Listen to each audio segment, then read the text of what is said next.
Sa 12. September 12. Sakitin kasi yung isa kong kambal, yung anak ko. Isa yung mali. Lagi lang sa ospital.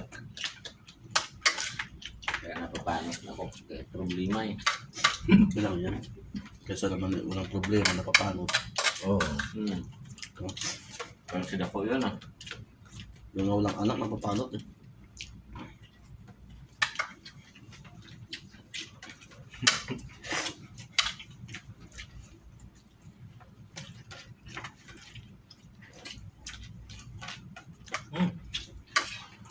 Dugo. Dito lang pala ang kami doon. Kalahati.